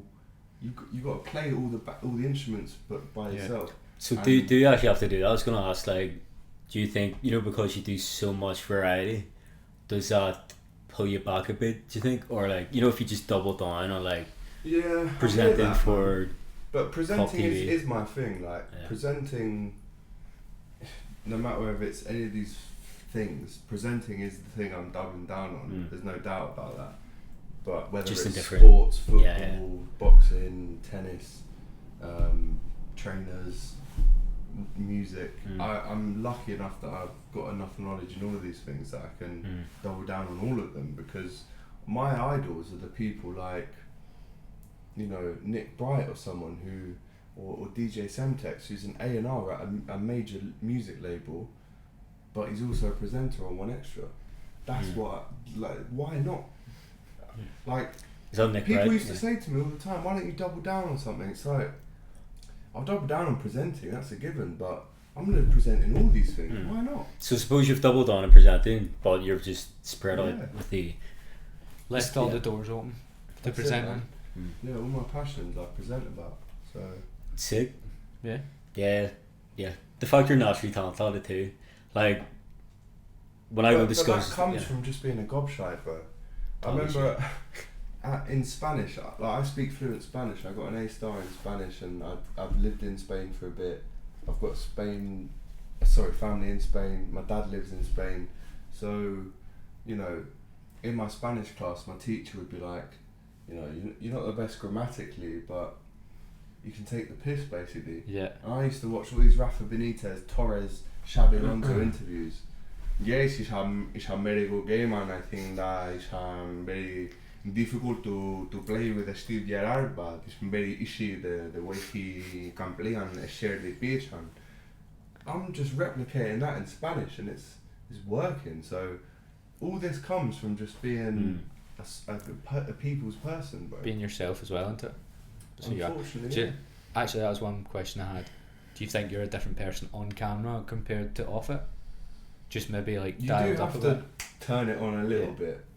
You do have to turn it on a little bit. Like the way I am with my mates in the pub, I wouldn't be like that on camera presenting for Sky Sports. Like that's just silly to even assume that you would be the same. But it's quite good. Like if you know, I've had a few beers today. If someone goes like that, you're on. I'm like, let's go. I shot myself. Shut myself on the bus. I How about that myself. for a live? How are we? You rolling? Is this live? but yeah, I can just turn it on and off. It's in a way, it's two different people. But if you ask my mates, like I'm like that with them. So Because you got YouTubers who like admit it, and they're like you know Sam Thompson, the guy off Love Island. Yeah. I walk past him, right? He's not gonna watch this fucking. I walk past him in Parsons Green, and he was literally just like looked miserable, like. But he on camera, he's like the most. Yeah. You're almost like. But it's almost too much. You're like, there's no way you can be like that. You know what I mean? Yeah. You're looking for a beer? I was, mate. There you go. Is that a fresh I've one? not really drank it at all. Bosh. There you go. Oh, there is. There's another one here. Yeah, is there? Well, it's good. You only have to turn it on a wee bit. You don't have to go full. I feel like if you were to hear me speak a conversation with my friends compared to what Skype, it's so different. But the good thing about being a little bit experienced now is that you know when to turn it on and off, and when to turn it on is when you're trying to impress people really, and when I'm off, like sometimes for example I'll do a show like for instance with the Rated Awards with Grime Daily, I interviewed Stormzy, I interviewed Bizzle, Notes, everyone, Mist, everyone, bro, at these awards. After I finished it, I remember it was late, I was on cloud 9 because I just completed this incredible night of work. I needed 10 minutes without my girlfriend, without my sister, without my friends, where I was just like, just let me digest this, bro, because this is a mad one, like. And I have moments like that where I'll do a crazy shoot and I'll be in the cab after just going, no music, no talking, just like, wow, that's what it's all about, isn't it? Like, and I'm sure you've had that, and you as well, where you go, wow, that was a real moment. Yeah, you tell we like patting the bat. You know what I mean? Just like taking them, just be present for the moment instead of going off and doing this and that. Just go, do you know what, bro? I just like when I interviewed Stormzy for Grime Daily, someone managed to get a picture of it, and I didn't know this picture was being taken, bro. But the picture they took, I swear to God, boys, it's the best picture I've ever seen in my life. My mum liked it so much she framed it for my birthday. I've got a plaque in my room, AGT and Stormzy 2017. Nice. The picture was taken, it's unbelievable, and you look at that and you're like, yeah, man, I've done quite well. Fair. But you're not even like, fuck you to the daughters. It's just like, because you know what I mean. Like for me, it was like, it was just me the whole way by myself, sort of thing. You know what I mean? So it's like you're proud for yourself, not in like a corny way. You're just like myself. To be honest, I never had haters, man. Never had haters, which is good in a way because my parents supported me. Everyone supported me. I never had haters. It was just to prove. It was like you. It's to prove to myself that I could do it. And when you I know I've seen your moments. Like you had a moment yesterday where you could walk away from that and go, fucking hell, 10 minutes. I've had a great day. Just let me digest this. And when the more moments you get like that, you realise like fucking. But it only takes one moment though to be like, fuck it, the whole thing's worth it. You know what I mean? Like 100%. Yeah, it's just that first thing, and then everything else is like a bonus. Yeah. You know what I mean? Like And that moment could be way closer than you actually think. Like within like a month of quitting a job, for example, you could have that moment, and that's makes the whole thing worth it. When the camera went record for the Cop TV, it was almost as if my life changed from you're going into an office in a suit, and now the Cop TV started. Here's your new life, and I was like, right, this is it now. Let's fucking go. And I've never been more hungry to succeed as when I left my job. Yeah. Because I was like, everything just went like this. I was 25, which is a great age to leave your job, I think, because you've experienced enough to know what you want. We've like shagged the life out of 25 for like bro. 25 is the year. 25. I think after that stage it could be difficult.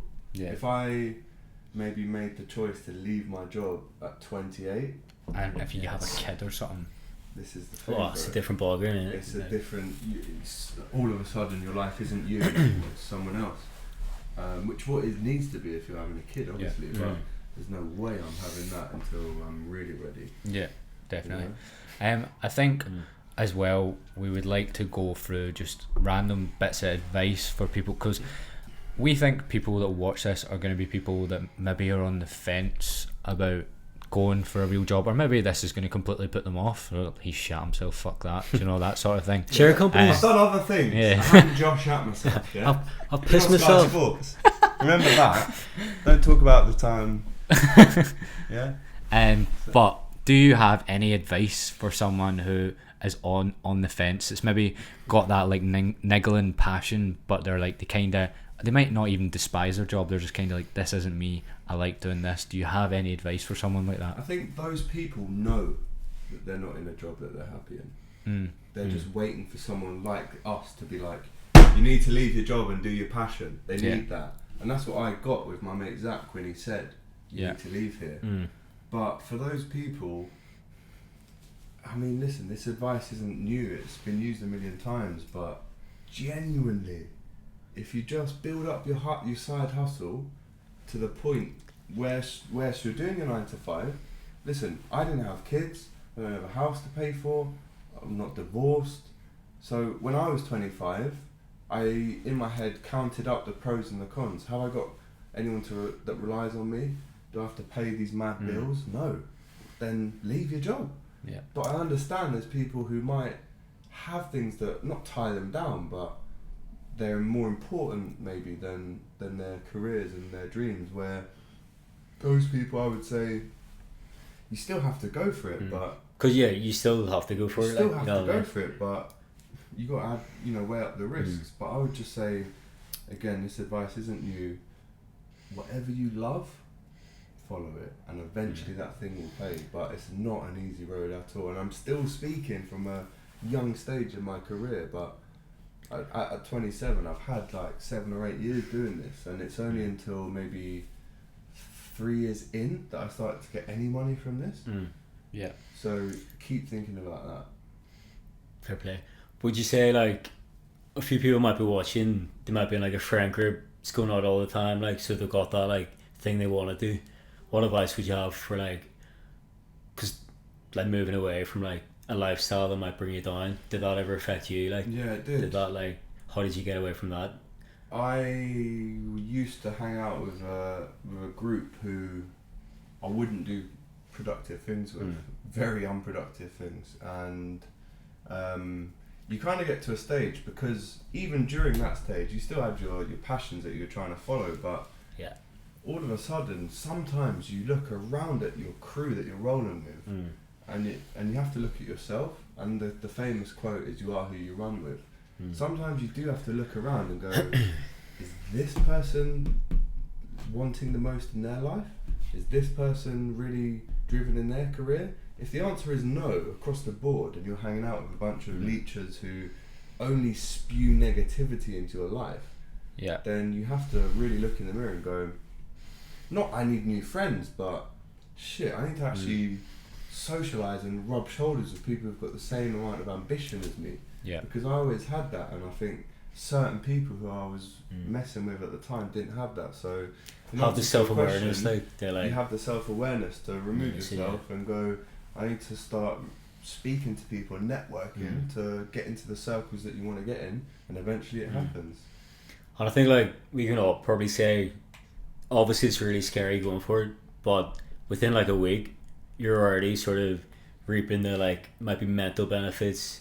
Like you might straight away get the best connection you've ever made. Like on the other side you're actually way closer than you probably think, before you take it, you know what I mean? Within a month it'll be normal. Within a month you'll be like, right, this is what I do now, my new life. This is it. And it'll be fine, and you'll just figure it out. Like, you'll have times that are hard, but if you keep doing it, you'll figure it out. Like, bro, mentally was the biggest reward for me, because I was in a role that was good, but I was being treated like a spreadsheet monkey, and I was like, I've got ideas that are here and here and here, but you really want me to write down how many likes this prick got on a fucking post, and I won't tell the client. And I was like, wow, that was really what led me to leaving the job. But yeah, you have to be ambitious, bro. There's so many times that I left my job depressed, thinking, if I leave here, I know I'll be so much happier. I might not be financially better off for a year, but mentally. And as soon as I made that decision, I wasn't waking up for no one. I wasn't waking up to emails at 3 a.m. Oh, Why mate, does the it feeling say is just- 47 and not 46? And I'm like, oh my god, I'd go into work with a panic attack, and I'd be working my nuts off for people that didn't really want me to succeed.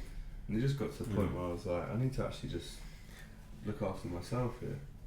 Is there anything you want to go off your chest or ask before we wrap this up? We're about an hour and 30 minutes in. Is there anything like on we prepared? We didn't even look at the questions To we be fair, prepared. there was a few questions at the end that you'd written down about, I think it was like people that you've met that might not have been nice and that, celebs. Yeah. Okay, yeah. Like, Any- have you had any stinkers? Yeah, stinkers. Yeah, let's go with that. Any stinkers, mate? Yeah, fuck your Stormzy. Who's a cunt? A funny story about Stormzy, to be fair, that night I met him, I obviously was standing there in a suit, had a GRM microphone. The night was put on by GRM, it was the Rate Awards.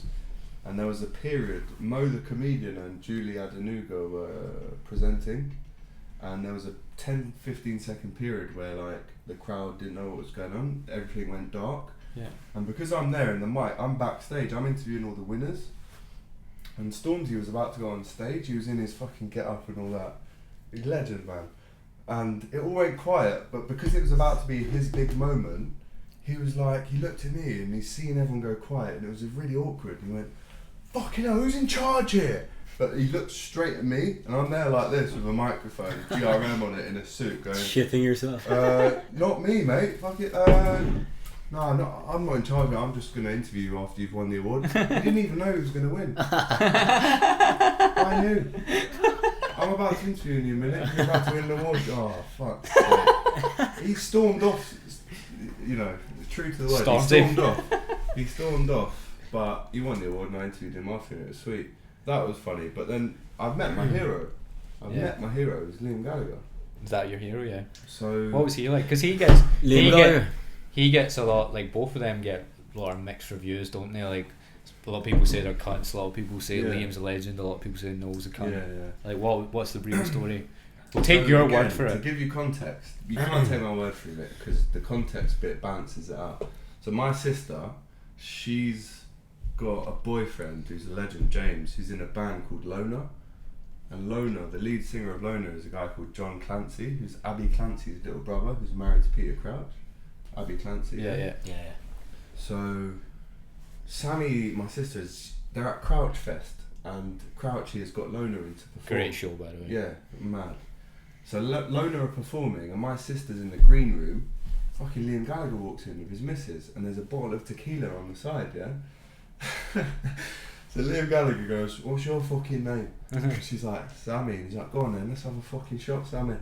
So they do a shot of tequila, and then they're having a fag and that, and Liam goes, oh, has anyone got any fucking fags? I've not fucking got any. And my sister smokes Marlboro Lights, and he's like, yes, fucking some Marlboro Lights and that. She's like, yeah. He's like, none of that menthol shite. So he had a fag with her, got a picture, they had a great time. Fast forward, probably 18 months, I've just come back from Tenerife, this was last September. The day we signed Tiago, how about that? September last year, I've just come back from Tenerife, I had to quarantine for 2 weeks. 10 days in, my girlfriend's like, you're a mess, get out, like, you need to get out and exercise, you've been in the house for 10 days. So I was like, fuck it. So luckily my missus lives near Hampstead Heath, and Liam Gallagher goes for runs there, famously, all the time. And I'm on that Heath all the time. I was on this little jump bike, you know the ones you rent, the electric ones. And I was going up and down the Kenwood House bit, and I was like, subconsciously, I was like, Liam runs here all the time. I wonder if I bump into him one day. Anyway, if you know Kenwood House, you know that the view is amazing of London. Yeah. So I'm cycling on this bike, and fucking hell, every time I look at that view, I have to stop and appreciate how great London I know what looks you're like. talking about. It's amazing. So I'm on my bike, and I'm going, sorry mate. And I've looked up, I've physically bumped into someone. It's Liam Gallagher and his brother Paul Gallagher, who's the one that no one knows about, Paul Gallagher. Right. And because I'm such a stupid tit, this was about 9 o'clock in the morning. The first thing that came out of my fucking stupid mouth was, oh my god, I fucking love you, man. Like a real dick, yeah? And I said, oh my god, I love you, man. He's like, I'm like, yeah, mate, yeah, sound and that. And I was like, can I get a picture of you? He's like, oh, it's a bit early, mate, you know what I mean? I'm out and about and that. And I was like, oh, okay, alright, yeah, no worries, mate. Put my phone in my pocket again. And then I'm just on this bike looking at him, bro, as he's walking off. And he keeps turning around like, you just fucking, is he going to follow me or something? Yeah. And he kept looking at me as if I was going to start chasing after him. But the 10 seconds after that euphoria, I called my sister. So I fucking know, I've met Liam Gallagher now. I know you have, because me and her, we've seen Noel together, we've seen Liam, like we go to all the gigs. Me and my sister, we're really close. And I was like, said no to a picture, you know. And then it was only until that moment that I realised, like, fucking hell, he could have had a picture with me, do you know what I mean? Yeah, he should. I was like, he has a picture of everyone. Yeah. And I was like, maybe because I physically bumped into him and I said I fucking love you. Yeah. Maybe that's the reason why. Yeah, you did the right thing. You weren't like, please, can I have a photo? No, yeah, I can't please, actually I was physically nuts. do it. Not like you, where you chased Diego Maradona for a shopping centre. Oh yeah. You chased Diego Maradona. So I was in Dubai, me and my mate spotted Maradona shopping with his girlfriend. And like, this is What like year was this? 2017. Nice. So we're in a shopping centre. R.I.P. by the way. This R.I.P. mate. Diego Maradona. R.I.P. son. Maradona 7. And Maradona 10. so we're in a Dubai mall. We spot Maradona. This is like 8 PM and he goes in to like one of the shops and he goes in the VIP booth. So me and my mate were like, fuck it, let's just stand out, wait for him to come out. 4 hours later, we're still there. Like we were just standing. Yeah, we're like, sure he's coming out, sure he's coming out. And then it gets to midnight. The whole place shuts at 11:30, and he's still in there because he's Maradona. Like, there's special security.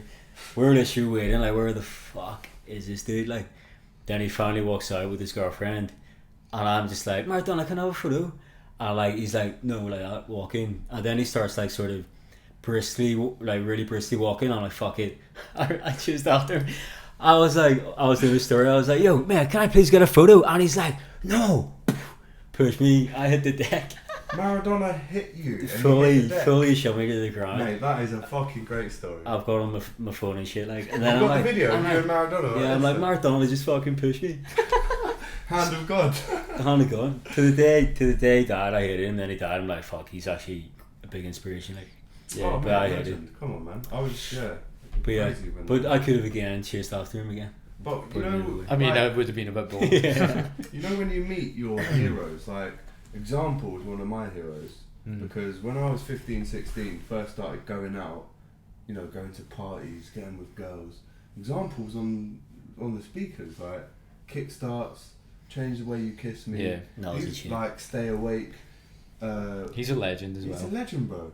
So I've been a fan of. He was the first gig I ever went to as a 15-year-old. Him, on the support lineup, Yasmin, Devlin, and Ed Sheeran. Fuck. And ever since then, I loved Example, and I actually interviewed him on his tour bus in Bristol last year, 2 days before lockdown or something, and it was just mental. Like I was on a tour bus of Example, chatting away, and then he's like, "Oh, I'm just about to sound check. Do you want to come in and just watch the sound check?" I'm in a room with my mate Example, bro, and he's playing like 6 tunes, just me on my own in the whole room. Unreal. And it's like, when I met him, I was like, yeah, bro. But then, you know, if I meet Steven Gerrard one day and he's a knobhead, I might have a different story. Hopefully he's not. He's like the Stevie lads. I feel like he is. Just Well, because he's Manchester manager. Who's Stevie Gerrard? Well, you're Celtic, you're going to say that, aren't you? But I mean, I found out. I did the Star Sixes in 02. Gerrard came over, like he was walking in miles, he was miles away, and I was just like to my mate, fuck, there's Steven Gerrard, like that.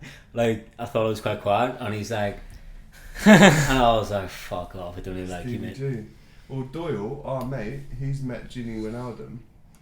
Oh, he did the half time, box. didn't he? Yeah. He's in his box at Anfield, and he's got great words to say about Ginny. It's nice when you meet people who have met their heroes and they've got good things to say about them, you know. Yeah. Cause Did you hold it together when you met Example? Were you like starstruck? Yeah. No, I held it together. Just again prepared for it. The Liam Gallagher thing was not prepared for. Hence, oh my god, I love you, man. Yeah. That's what I can be like. Don't if say I'm it, not don't say prepared. Yeah. But Absolutely shat yourself, basically. bro, literally. If I Did not mean to bring that up saw again. him again, if I saw him again, I'd be like, do you remember when my sister gave me Marlboro Lights at Grouch Fest? Yeah, I'm her brother, mate. Have a fucking picture with me. I've got a 6-foot poster of you in my room. Yeah. Literally. But but from my experience, the bigger people I spoke to, they're the better ones. It's the ones that are on the way up. You find you get more comfortable now, even around celebs. Like you sort of know how to speak to them. I find like man. when I meet a footballer, number one rule: don't speak about football to a footballer. Like last but not least, your dream celeb. Who do you want to interview the most? Which would be like the pinnacle of your career, like you think? If I interviewed Jay-Z, I could die a happy man. Jay-Z, in my opinion, is the best rapper of all time. Right. And when I went to uni, I really discovered his music and was really into it, and still am. Every album, I think, is a masterpiece, to be honest. I think he's 2 number ones away from breaking the Beatles record of the most number ones of all time. What? I think it's him, the Beatles and Elvis are in the conversation. So people say there's this famous thing like, oh, would you rather have 50 grand or a dinner with Jay-Z? Yeah. Because what that could bring, Yeah. you know. If I interviewed Jay-Z, that would be the pinnacle. But obviously Gerard, Liam Gallagher, obviously I've met him, but it didn't go that well. Sorry, mate. Sorry, I know. It's always smooth things over with him. I know I bumped into you on a bike, but can we have a little 20-minute chat? That would be. That's pretty. Yeah. That's I pretty mean, good. I'm quite lucky. Again, I've interviewed a lot of people that most people would be like, oh my god, but yeah, those guys would be Jay-Z, Liam Gallagher, Gerard, I'd say. Yeah. Would you hang up your mic after like completed it, mate? No, because I still need to get paid, unfortunately. I still need to go to Shrewsbury away in the FA Cup, you know what I mean, for the COP TV. Like and subscribe. But I don't think there's anyone that I'd hang it up for unless I interview Jay-Z at the age of 70, then I'd hang up my mic. And he's But- like 100 and... yeah, he's probably dead by then, to be honest. Who's this cunt? Yeah, he's Hey, getting mate. on a bit, isn't he? He's not the same Jay-Z as he was. He's in a Zimmer frame. Jay Zimmer frame. So, but yeah, those guys, I would be happy to retire the next day and say I've had a good run. Fair fucks. Mate, absolute belter, our first guest. Yeah. Thank you, Absolute very much. belter. Here, thank you so much. It's a real Pleasure to have you on, pleasure, son. seriously, we've have we Absolute had a pleasure, good son. chat? Yeah, I was definitely. sick. Yeah. Are you enjoying this? Let us know. Like, comment, subscribe. But yeah, I also give just plug your shit as well at the end. So where can people find you on Instagram, YouTube, stuff like Yeah, that? so my personal channel, I always tell people, if you type in AGT on Instagram, the first thing that comes up is America's Got Talent. I'm always underneath that. I'm always Somewhere. second. He's like, fuck me, he's got 10 million Like, subs. I'm trying to speak to Simon Cowan, get a little handle, move. He's a tough negotiator, as you can tell. But no, AGT, Alex Gildeatrott on all socials, but obviously the COP TV, if you're a Liverpool fan, even if you're not, we have other players and pundits and influencers on that support other teams. So the COP TV, I met a guy recently, he said, oh, I'm a big Liverpool fan. I was like, oh, follow the COP TV. I went over to his phone, he was typing in the cock. And I was like, no, mate. It's gay porn. I was like, not the cock TV, the COP TV. He's like, yeah, I did think that was a bit weird. I was like, so yeah, the COP TV. We're on Sky Sports regularly, BBC, the Premier League. We're just trying to take over the world. We're moving to Liverpool in the summer as well. So follow the COP TV, follow AGT, follow these guys. Make sure you like, comment and subscribe. You won't get that from another guest. No, you won't. Can we have you on every week? Well, We're Just pop in actually again. really bad Mate, at that give me ourselves. beer Moretti and a mic in front of me. You can have me every week. Come on. Yeah, no, thank you very much. Appreciate it And, highly, though, lads. yeah, hope you enjoyed, and we'll see you next week. See you the next one.